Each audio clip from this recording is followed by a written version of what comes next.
Hello everyone, আসসালামু আলাইকুম।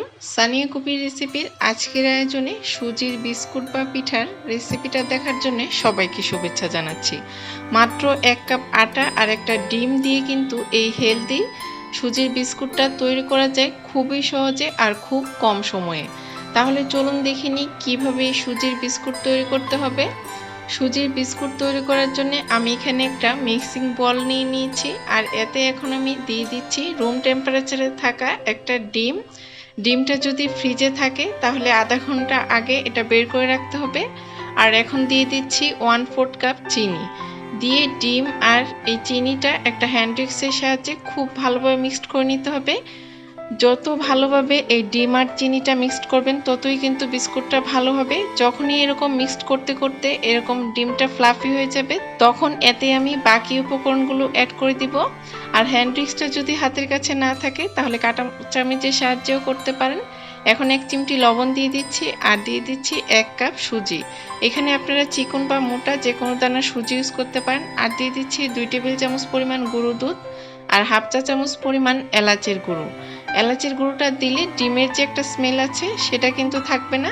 এখন সব কিছু হাত দিয়ে নেড়ে খুব ভালোভাবে মিক্সড করে নিচ্ছি আর একটা ডোর মতো তৈরি করে নিচ্ছি। এই পর্যায়ে ডোটা নরম মনে হলেও কিন্তু এটা আমি 10 মিনিটের জন্য রেস্টে রেখে দিব। আর 10 মিনিট পর কিন্তু সুজির এই মিশ্রণটা একদম সেট হয়ে গিয়েছে। এখন হাতে একটু তেল মেখে নিয়ে আমি সুজির এই মিশ্রণ থেকে অল্প একটু মিশ্রণ এভাবে নিয়ে গোল বড়ার মতো করে নিচ্ছি। এভাবে আমি সবগুলো বিস্কিট তৈরি করে নিয়েছি। এখন চলে যাচ্ছি বিস্কুটগুলো ভাজার জন্য।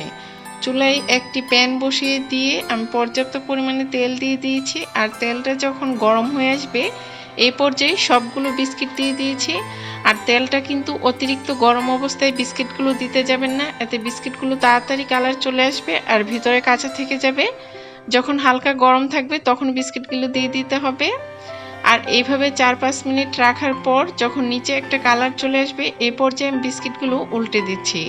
আর জালটা বাড়িয়ে দিয়ে বিস্কিটগুলো ভাজতে যাবেন না, জালটা মিডিয়ামে রেখে এভাবে উল্টে পাল্টে গোল্ডেন ব্রাউন করে বিস্কিটগুলোকে ভেজে নিতে হবে।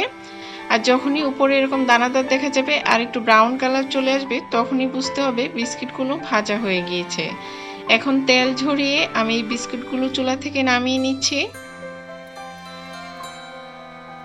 এই বিস্কিটগুলো তৈরি করা কিন্তু খুবই সহজ আর খেতে খুবই মজার। বাসায় কিন্তু চা তৈরি করতে করতে ঝটপট এই বিস্কিটগুলো তৈরি করতে পারেন। আবার চাইলে অতিথি আপ্যায়নে কিংবা বাচ্চাদের টিফিনেও এই বিস্কিটগুলো দেওয়া যাবে।